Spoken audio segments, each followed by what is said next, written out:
Hello, ladies and gentlemen, it is I, Taylor Field, and I am here today because of the Dark Crystal. Yes, that is it.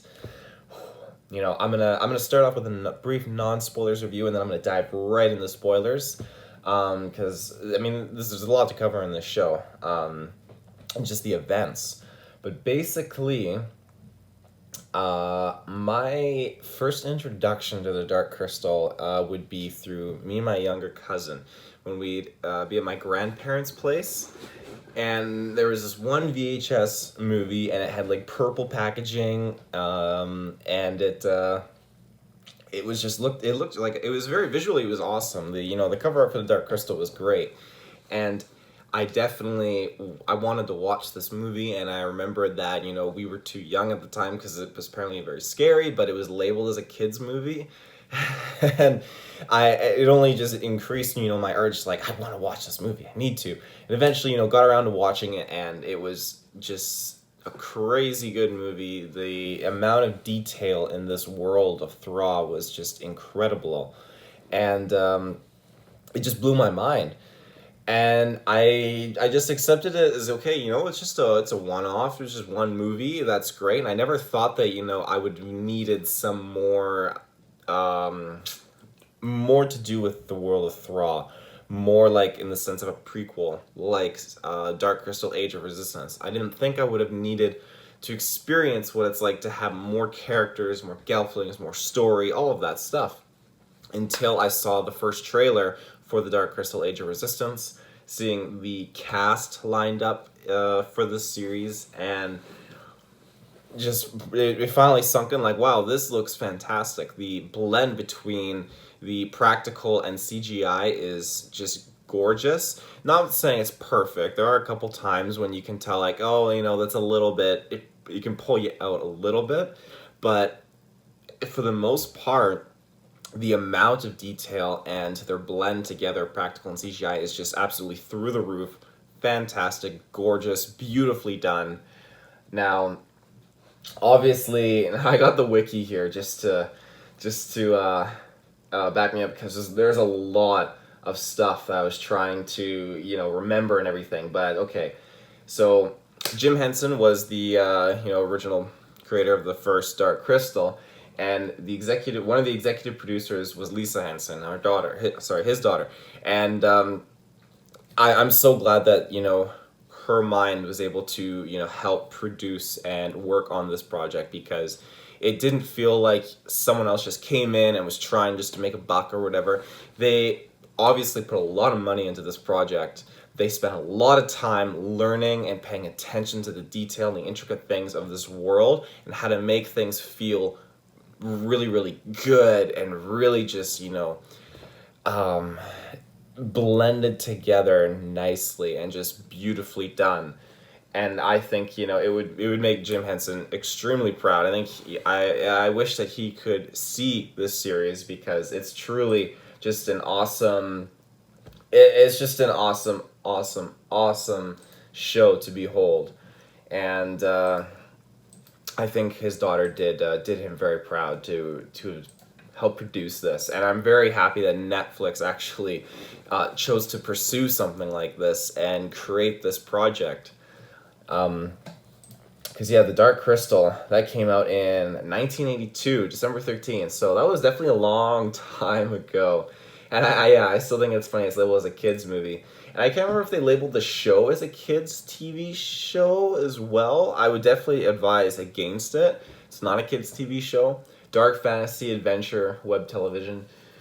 Yeah, it's definitely a dark fantasy. I know I saw in other reviews someone label it as like a Game of Thrones with puppets. I had to tilt my head at that and think, Game of Thrones with puppets, I don't think that's true, because the show doesn't have like a lot of sex and puppet on puppet sex and stuff. I'm sure there's movies out there that have that kind of thing, but this is not that movie. This is just a very down to earth puppet practical effects show, and it feels just very humble, and it doesn't have the use of excessive swearing or excessive gore or anything like that, but it's an adventure, and it ropes you in. and you really get connected to these characters that they've created and their stories, where they come from different parts of, of Thra, and they just create this awesome connected story that you just get absorbed into, and you want to see more. After I watched the first episode, I was like, okay, I need to see the next one. I need to see the next one, next. And I looked at it, and when I saw it was 10 episodes, I was so happy. Now, I hadn't seen the first Dark Crystal in a long time. I know it's on Netflix right now. I did not want to watch it before the series, obviously, because the series is a prequel. So I wanted to watch the movie after. And I'll probably watch it anytime now soon, because obviously I finished the series. But it all depends. Well, no, it doesn't depend. I'll watch it either way. Because what I was going to say, borderline spoiler, so I won't say it. But if you don't know who all the voices are in this series, I will list them off. So we got Taron Egerton, we got Anya Taylor-Joy, Nathalie Emmanuel, we got Simon Pegg, Mark Hamill, Jason Isaacs, Donna Kimball, Victor Yeard, Kate Triona Balfe, Gugu Mbatha-Raw, Andy Samberg, Helena Bonham Carter, and it is narrated by Sigourney Weaver. Like, that is just a fantastic lineup right there, And there's so many other voice actors in there. Obviously Mark Hamill. You can pinpoint. Obviously, I'm assuming what character he is. It's not a spoiler, but he's a Skeksis, and the first little bit listening to him, like, okay, there's the Joker voice, yeah. And I feel like, and this is my personal opinion, that as Mark Hamill was doing his voice, at some point he realized that I'm doing the Joker voice, and he's slowly changing it into something else. And I feel like over his character's journey, the voice does change to me. I could hear a difference, and I like where it goes, because he does go through a lot as his own character, which is awesome. But I think that's everything I can pretty much cover about non-spoilers about the Age of Resistance. So if you haven't seen the show, go check it out. If you have seen the show and you want to stick around, that's great. If you don't care and you're not going to see the show, you're just here for a good time. I like good times, so let's do this. 3, 2, 1, spoiler time. So, the Dark Crystal Age of Resistance obviously is a prequel, happens way before the events of the Dark Crystal movie, and we see Gelflings everywhere. And it's crazy to see this, and I know how eventually there's only the 2 Gelflings left in the Dark Crystal, so I'm very reluctant trying to connect to these characters like Deet and this is why I got the wiki up, because there's all these other characters here that I'm trying to remember. Oh, where is his name? Rian. There we go. So we have Deet, Bray, Rian, Mother Aughra, of course. I can't remember what that podling's name is, but anyways, those are the main guys. So Taron Egerton voices Rian, and the story is great. I think it's awesome because I didn't know that the Skeksis worked with the Gelflings, or the Gelflings, I guess, their strongest soldiers went to defend the Skeksis in the Tower of the Crystal, and you learn that the Skeksis gave Mother Aughra her machine to explore space and time, so it would distract her while they can come in and take the crystal, do things to it that are bad. And the Skeksis are just these gross, turkey-like vulture creatures. And now, ladies and gentlemen, if there is any better visual description or explanation, this is my personal opinion.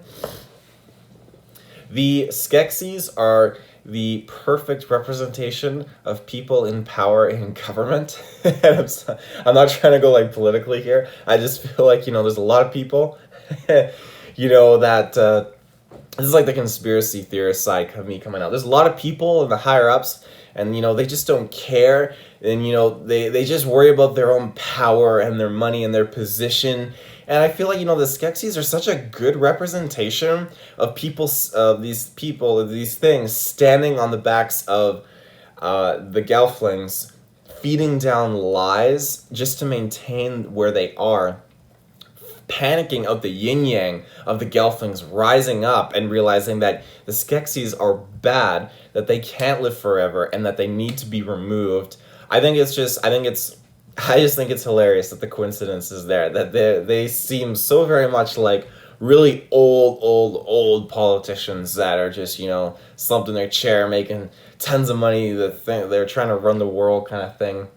And the Skeksis are just, obviously, they don't share visual similarities, but the Skeksis are just really gross, and they consume, and they come in and, they're building these machines and technology, and, they're giving everyone, machines and advancements and stuff, and everyone's happy and thinks that, they're great, and they're our lords, and they're giving and everything like that, just like how we have our phones and all this stuff that are given to us, and we think it's great, and it occupies us. It's just like how Mother Agra was given her machine, and she was occupied, and she couldn't look at the real things. Well, it's the same equivalent to someone having cell phones. We're looking at our phones, and we're occupied. We're not paying attention to the real things, while the Skeksis and, the bad people in power are running rampant, doing their thing. And I think it's just a great parallel and a great reflection on life in general. Again, that's my opinion. If you didn't get that kind of message from this show and you watched and you enjoyed it, that's great. I'm happy for you. I don't think I read in too deep. Just when I was in that first episode, I was like, whoa, this feels like real life here. Anyways, though, there's my little rant. So we have Rian, who sees basically the first Gelfling get absorbed into the crystal, and where they get I'm assuming his wife's essence, and they built this whole relationship with the two Gelflings, Rian and his wife, and it was very interesting. Not just, well, it was awkward seeing these puppets make out and stuff, but it's okay, it's puppets, whatever. So he sees and witnesses that his wife gets absorbed in the crystal, and the Skeksis all try drinking her essence, and it's horrible. You really feel for him, and they end up noticing him, and they brand him as a traitor, that he has a mind sickness, because basically Gelflings, they all can share their consciousness with each other, and if I were to share my consciousness with one of you right now, you would not be able to take that and then share it with someone else. It has to be through me. And he realizes this, and he goes and he manages to steal the essence of his wife that they locked away, a little bit of it. And once you are put into the crystal and the essence is taken out of you, there's no coming back. You are pretty much dead, but you aren't even being put into thaw. You're not moving on. You're just being absorbed into the dark crystal, and it's very sad because this whole system is based on you're born and then you return to the planet, and this planet is alive. Thra is a living thing, and everything is connected. And the darkening, as they call it, that is due to the experiments that the Skeksis are doing on the crystal, has spread, and it's just channeling out all this negativity, and it's infecting the plants and creatures of Thra, and it's very sad. And when Mother Agra wakes up out of her journey in the stars, she realizes, oh my god, I've been away for so many Triner years, by the way. And I think it was 2 generations she was under for, and she could feel their pain from the crystal, and she went off to go figure out what's going on, and she realizes the Skeksis are not doing that good. They turn the blame around on her, and it just leads more and more down the path of a few other select Gelflings realize that something is wrong. Deet, who lives underground with that clan, and Brea, she is the youngest daughter of the Vapra clan and the Almaldra. Yes, okay. She's the youngest daughter of the Almaldra from Hara, and her character, I really like Rian, but I like Brea because I really enjoyed her being their introductions, by the way. This is where it really shows off, an awesome blend of CGI and practical effects, where you get to see the world of Thra, and it's opening up, introducing you to these characters. But that aside, so for me, I think Brea was definitely one of my favorites because I really enjoyed her asking the questions and looking into things, and she was understanding and unraveling things. It just really set up for a an awesome storyline with her character when it connected with everyone else, and the dynamic between her and her sisters. I really enjoyed that a lot too. I didn't know that it would take a twist and her one of her older sisters would actually go evil. I'm glad she was redeemed at the end, however. But when she was turning and she was just, she got the Almaldra killed by the Skeksis general. I was just getting so pissed off where she was dressed up trying to be like a Skeksis, and then she goes to the Tower of the Dark Crystal and she's trying to worship them. And it's so blatant right in her face. And she's like, we'll give you your quote or your quota. We'll meet your quota of like 13 Gelfling from each clan. And the Emperor Skeksis like, no. And he's just totally shutting her down. And, they're greedy. It's just gross because the Skeksis, they can't think in conservation or whatever. And as much as I don't like the Chamberlain, because of the fact that he's a shady frickin' Skeksis, he's always planning and scheming, but he's very smart. He is where he is because he's smart, and at the end of the series, he gets back into a position of power because he's smart. And even in the movie, you see bits of that. But he knows how to play the game, and it's how it benefits him. Each Skeksis is very strong in their own way, and with him, he is what could you say? He God, losing my train of thought here. He being in his position, he knows that the Gelflings can't all be used at once, and the other Skeksis can't think like that. They're just trying to consume. And so when he wants, saying, a herder or a, whatever the term, you don't call all your sheep at once or slay all your sheep at once, you do it in increments. And it looked like the Emperor was going to do that route at first, but obviously the events expedited, the scenario, and there's a revolt in the castle, and so they were all just getting, Gelflings and throwing them in the chair, and that just wasn't working out for them to go at it sparingly.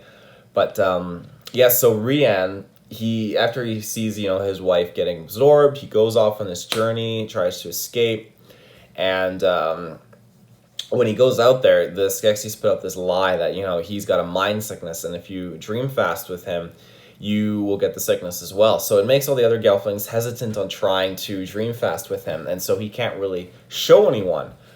And after time and time goes on, he eventually dream fasts with a group of other Gelflings that have confronted him, and he shows them the essence first, and that's what makes them wonder. But this is a world where all the Gelflings and everyone just worships the hell out of the Skeksis.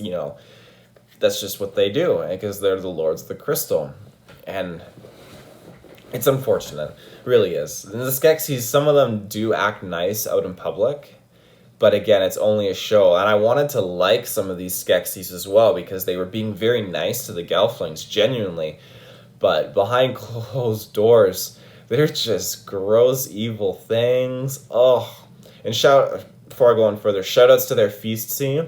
I love that it was like a great nod to the original Jim Henson's Dark Crystal, and when all these Skeksis are feasting down, it's so gross. But they did a great job on that feast scene. It's fantastically done.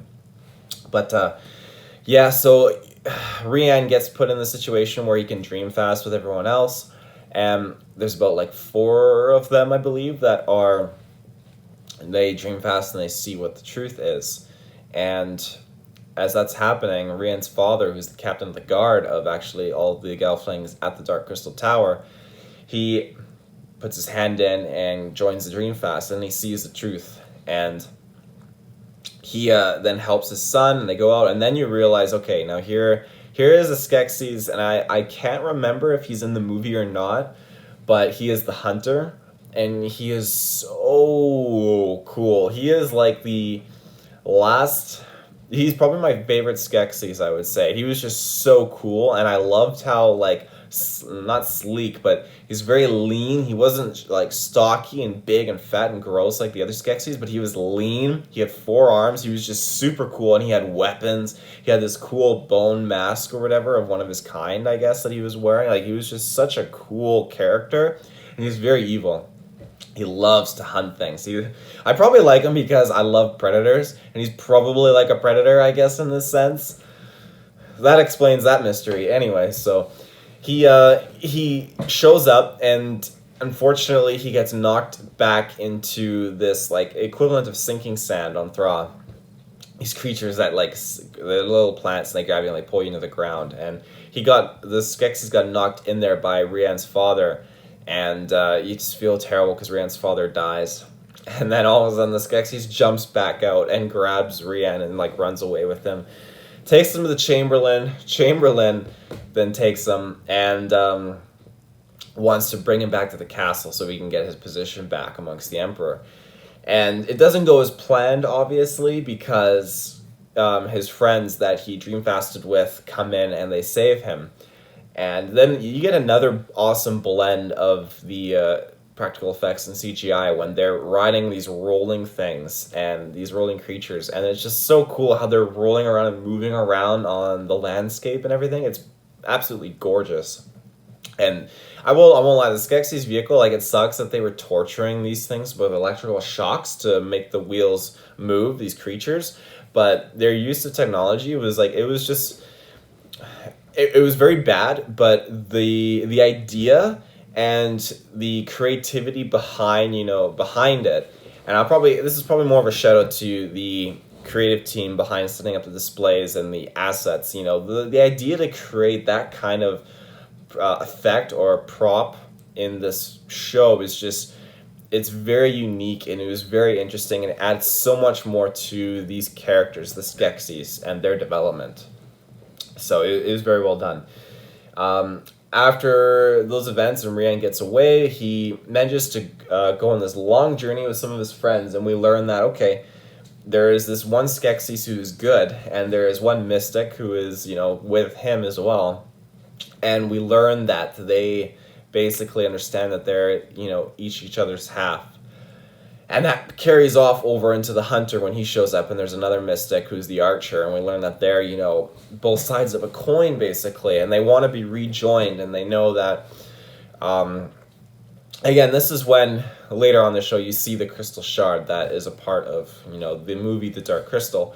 But when that shard broke off, 2 species, were created, the malevolent Skeksis and the gentle mystics, and we learn in the Dark Crystal movie, obviously, that I do remember, when that shard is back, that the 2 become one again, and, it's just balance. And this Skeksis and this mystic understand that, but the other Skeksis, obviously, they don't, and they've lived for 1,000 trine, and they want to be immortal, because if you even mention death around them, they get terrified, and they're a bunch of cowards. It's just, I'm not going to get back to my topic from earlier, but they're such cowards. But I really liked this one good Skeksis. I thought he was really, really fun. He was making jokes, and he was hilarious. Probably one of my favorites. And of all my characters so far, like, I really love Brea.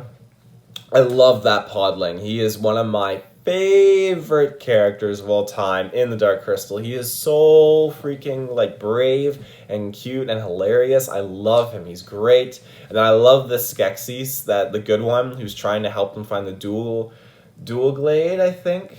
I'm probably butchering the name of that, but I'm just trying to remember. The sword that was forged, and basically in that sword it has the power to, when you stab a Skeksis, it absorbs basically their essence and it can kill them. But it also has the Dark Crystal Shard inside of it, which again, that explains that. But let's see. These Skeksis names are very, very interesting to pronounce. We got Skekso, the Emperor.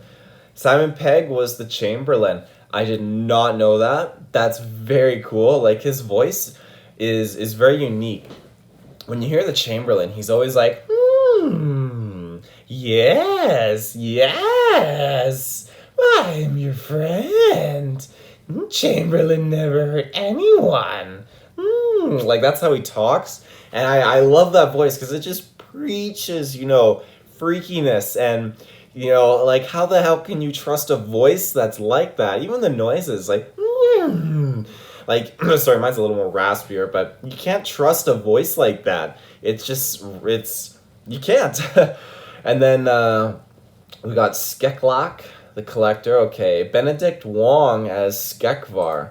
No freaking way. Now, I love Wong in Endgame. I think he's one of my favorite characters. Oh, and Doctor Strange and Infinity War, Endgame. I love him. I shouldn't have pointed out just Endgame for him, but whatever.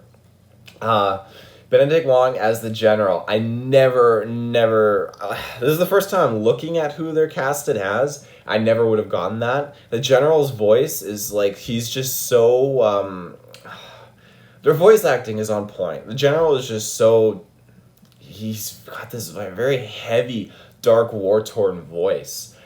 Skek Ayak, the Gormund. Andy Samberg as Skekra, the Conqueror. No bloody way. Andy Samberg?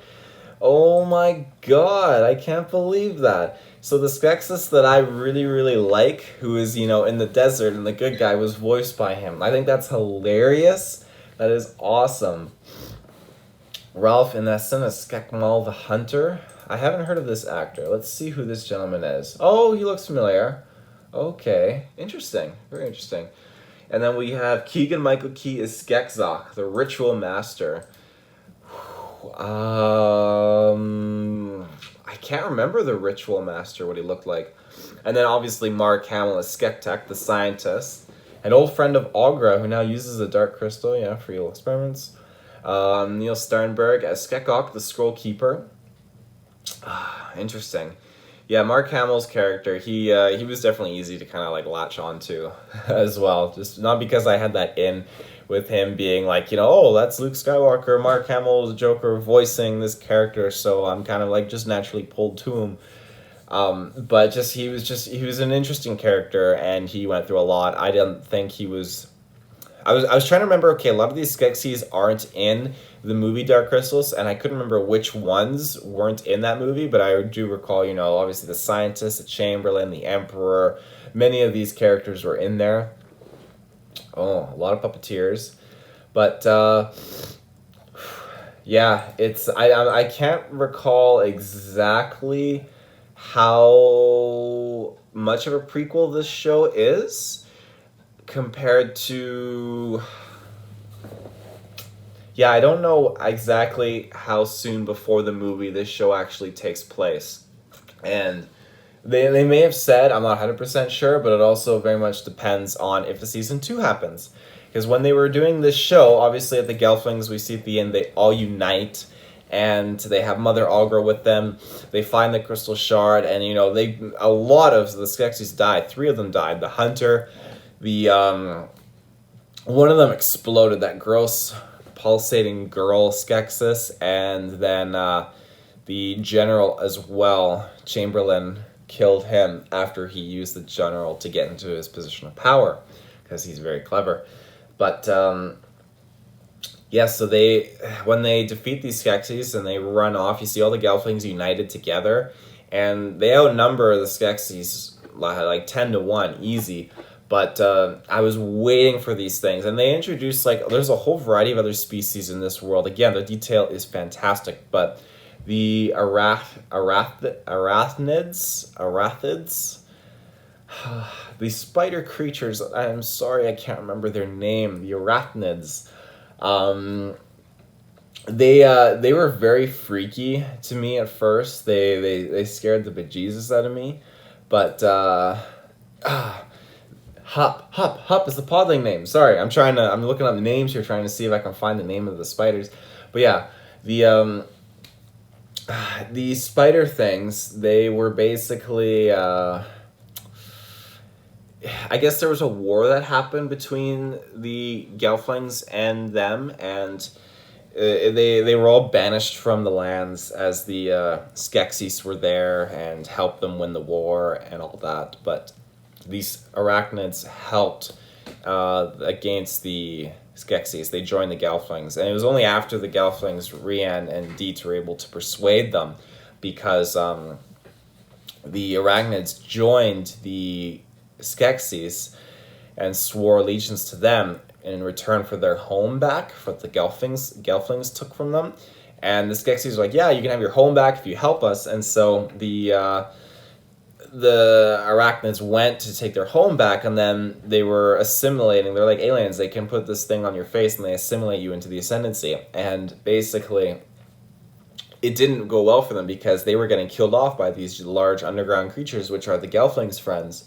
And they realized, okay, when one of the Gelflings mentioned this to them, that you've been lied to. They sent you here to take back your home, knowing you guys would be killed off by these things, and it was all a ploy just for them to get power and you do their dirty work. So the arachnids join the Gelflings, and then you have this alliance of these races, and they go to war, and it's great. And then I thought, okay, these arachnids look very similar to these creatures that are from the original Dark Crystal, which was what I was waiting for.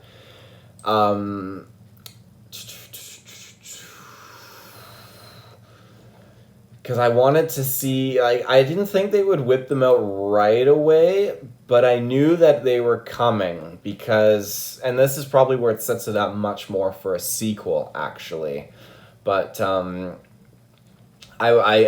glad they didn't introduce them right away, because these creatures are like massive, and they're really, really, big and tough, and it's just, the Gelflings wouldn't have survived against them, and I think that's probably what's going to happen in the next season, is these creatures. And if you've seen the original Dark Crystal, and obviously if you've seen the show, you know what these things are too, because it comes out at the very end, and that like a quick post-credit scene.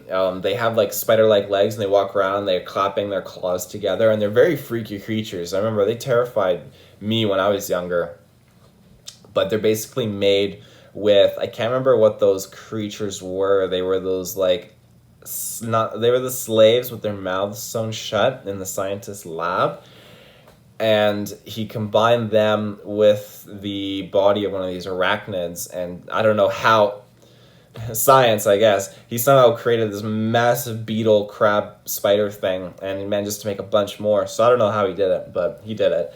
And it's sad, because now I know where this is heading, and I love all these characters in this world, and I hate knowing that there's not going to be that many Gelflings left because of where the movie takes place. There's only 2 of them, and it's very sad. Very, very sad, because there's this whole world built with these Gelflings, and to see it all, it's not like the Rogue One scenario where, because obviously we didn't know that those characters were all going to die, even though Travis would say otherwise. But you've seen the movie, and like, okay, yeah, these characters are all going to die, and that none of them are going to carry over into future movies, which is sad, because it's like the Dark Crystal. I would love for some of these characters like Deet and Hup and Brea and Rian to carry over and be in this the Dark Crystal movie.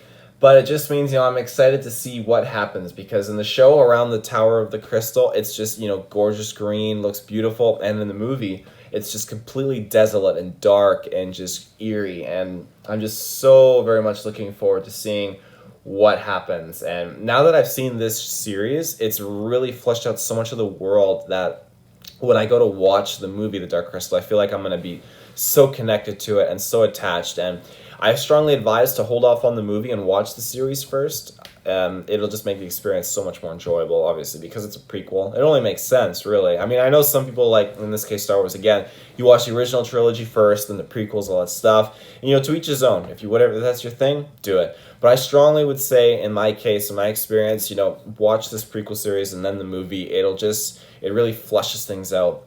They did such a great job with this series that my rating is going to be probably an 8.5 out of 10. I'm just going to hold back on that 1.5 because there are a couple things, like certain moments where the CGI was a little too much, and they didn't need to do that, because this show is great at changing the scenes and cutting around so that you wouldn't, you don't feel like they're puppets. But, so many of those points are going to them because they mastered them moving and blending in with their environment and the CGI in that regard. But there were some times, especially with the rock monster, where the CGI was a little too much. But that's pretty much like my only con that I have with this series. It is a fantastic series. I highly recommend it to any of you, that are looking for a new show, and don't binge it. Watch like 2 episodes, 3 episodes in one day, take a break, watching them again the next day. Like, it's just an all-around great experience. It's very, very humbling and enjoyable, and you will respect the amount of work that was put into it. I so very badly hope we get a season 2, and I want this show to get a lot of views and a lot of ratings, high praise, because I want that season 2 to come, even though it probably like butchered Netflix's like budget to do a movie like this, but it's so good. Make season 2 happen. But yeah, that is my review. So let's see, what do we got? I'm going to do a quick shout out to the new poll that has just dropped on our social media Facebook, the Blockbuster poll. So basically, it dropped yesterday. It's still on right now. We got Woody versus Chucky. And this is basically all the summer blockbusters. Their main franchise contenders are going at each other. We got a wild lineup. I think today we have another matchup that switches at 6. The mic almost dropped. Oh my God. 6 o'clock Pacific Standard Time is when the poll circulates and cycles over to the next round. And then on top of that, we have a new Player's Perspective episode that just dropped in celebration of FIFA. It's focusing on FIFA Street. That's public. And then there is another Player's Perspective episode up on Patreon. There is, just go check out Patreon. There's a ton of extra stuff. Shout outs to a bunch of our new donors on Patreon. We want to make sure you guys are getting some great content. So we're trying to put out so much more. And be sure to tune in, because I believe we have our It commentary track dropping here shortly. And we also have our It Chapter 2 review coming later this week, which is going to be super, super cool. Very excited to see It Chapter 2. And then coming up after that, we got Joker, and then we got a wild, next few months coming. It's going to be a lot of content coming just for you guys, so we hope you enjoy what we have coming your way. So until next time, we will see you in the search bar. Have a good one.